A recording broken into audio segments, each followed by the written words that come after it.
Today's topic is learning and classical conditioning. Our class definition of learning is a relatively permanent change in an organism's behavior due to experience. This means that learning is more than just studying for a test. It is how the experiences you have in life guided you to become the person you are today. Everything that you do on a daily basis is a behavior that at one point in your life you learn to do. Associative learning is any learning process in which a new response becomes associated with a particular stimulus. There are two types of associative learning: classical conditioning and operant conditioning. Classical conditioning was pioneered by Russian physiologist Ivan Pavlov. Classical conditioning is a learning process that occurs when two stimuli are repeatedly paired. A response that is at first elicited only by the second stimulus is eventually elicited by the first stimulus alone. Okay, I know that sounds really confusing, so let's go through the steps of classical conditioning to make it a little bit easier to understand.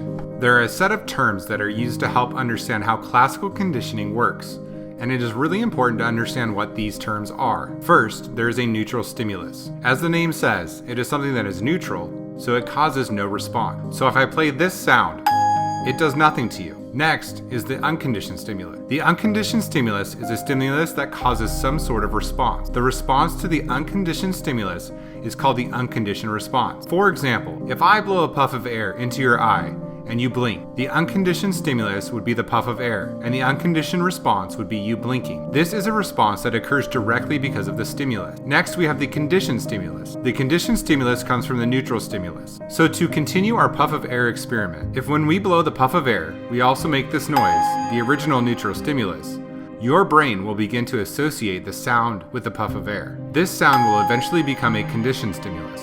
Finally, we have a conditioned response. If we repeat this experiment multiple times and then remove the unconditioned stimulus and only play the neutral stimulus, and it elicits a response, that response would be the conditioned response. In this experiment, the sound should cause a person to blink if done properly. Okay, I know that's a lot, so let's put it to practice using the famous Pavlovs dogs experiment. Ivan Pavlov wanted to test to see if he could get a dog to salivate at the sound of a bell. In this experiment, the sound of the bell would be the neutral stimulus. There is no way that the sound of a bell will make a dog drool, unless it has been conditioned to do so. In order to elicit drooling, Pavlov introduced food to the dog. This food would be the unconditioned stimulus. When the food was presented to the dog, it elicited the drooling response, which makes that the unconditioned response. The task now is to make the neutral stimulus of the bell elicit the drooling response. In order to accomplish this, Pavlov would ring a bell. Within a half of a second, he would present the food. He would repeat this over and over until the dog began to associate the food with the bell. This would condition the neutral stimulus, the bell,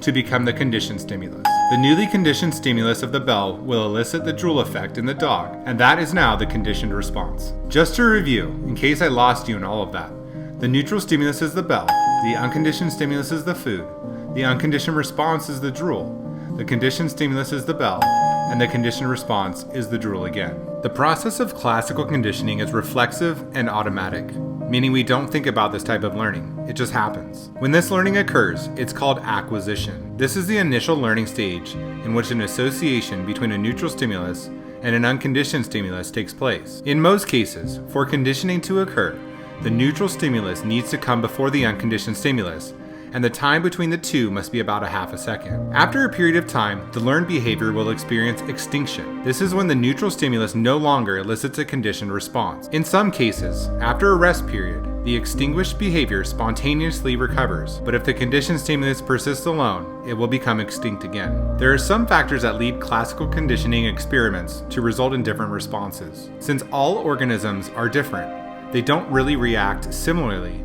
to every situation, making classical conditioning an inexact science. There are two factors that cause it to be inconsistent. The first factor is generalization. Generalization is when an organism will sense two different stimuli and have the same reaction. Take our dog experiment, for example. Pavlov used the ding of a bell to train the dog. If the dog experienced the same reaction to the sound of a phone ringing as the bell that Pavlov used, that would be considered generalization. The second factor is called discrimination. Discrimination is when you learn to only respond to a specific stimuli. In the Pavlov experiment, he was able to discriminate between tones of the bell and make it so the dogs only drooled to a specific tone. Essentially, with generalization, more stuff makes you drool, and with discrimination, less stuff makes you drool. That's it for our discussion on classical conditioning. Check out the next video to learn more about the second type of learning, operant conditioning. Thank you so much for watching, and that was Learning and Classical Conditioning.